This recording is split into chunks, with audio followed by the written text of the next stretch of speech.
নমস্কার বন্ধুরা, শুভ বিকেল। আজকে আমার মেয়ে বায়না করলো ও পুলি পিঠে খাবে।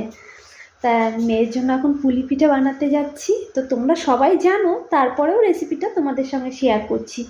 তো চলো দেখা যাক কিভাবে বানাই। কড়াইতে যতটা আমি দেব পরিমাণ মতো জল নিয়ে নিয়েছি, এর মধ্যে নুন দিয়ে দিচ্ছি। এবার জলটা পুরো টকবক করে ফুটে উঠলে বেশ আস্তে আস্তে করে, একবারে দিলে কিন্তু হবে না, অল্প অল্প করে চালের গুঁড়ো দিতে হবে, দিয়ে ভালো করে মিশিয়ে নিতে হবে। দেখো আমি কিভাবে দিচ্ছি, এটা কিন্তু খুব ইম্পর্ট্যান্ট, একটু খুব ভালো করে লক্ষ্য করতে হবে। এইভাবে দিতে হবে। দেখো পুলি পিঠের কিন্তু এই জায়গাটাই মেন। এটা যদি ঠিকঠাকভাবে না হয় না, পুলি পিঠেটা কিন্তু পরে শক্ত হয়ে যায়। এটা সুন্দরভাবে করলে ভীষণ সফট হয়, ঠান্ডা হওয়ার পরেও কিন্তু নরম থাকে।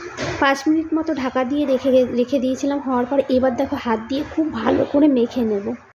খুব ভালো করে মাখা হয়ে গেলে, একদম সুন্দর করে মাখা হয়ে গেলে ছোট ছোট করে বল করে নিয়ে এইরকমভাবে দেখো একটা শেপ তৈরি করতে হবে। আর এর ভেতরে তারপরে নারকেলের পুর দিয়ে শেপটা দেখো কিভাবে করছি, এইভাবে ঠিক করে নিতে হবে।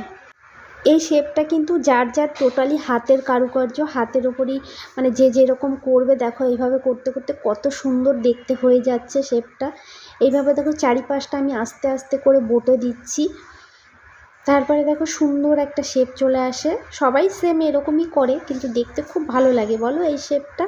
দেখো কত সুন্দর হয়ে গেল, দেখেছো?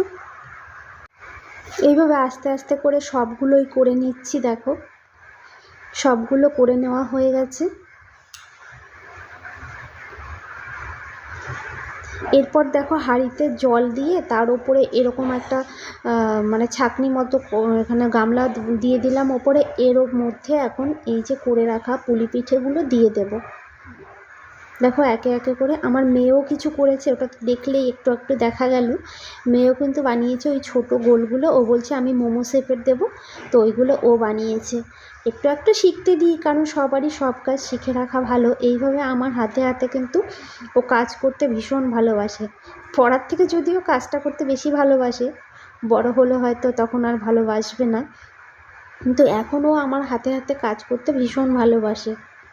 রান্নাঘরে এলে বরঞ্চ ও পড়ার কাছে থাকে না, সেই জন্য আমার একটু কমই আসা হয় সন্ধ্যের দিকে রান্নাঘরে।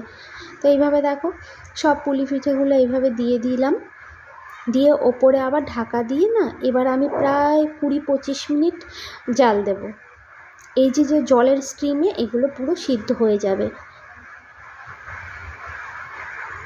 এবার একটু ঢাকা দিয়ে দেব। প্রায় 20 মিনিট মতো এইভাবে আমার জাল দিতে হবে।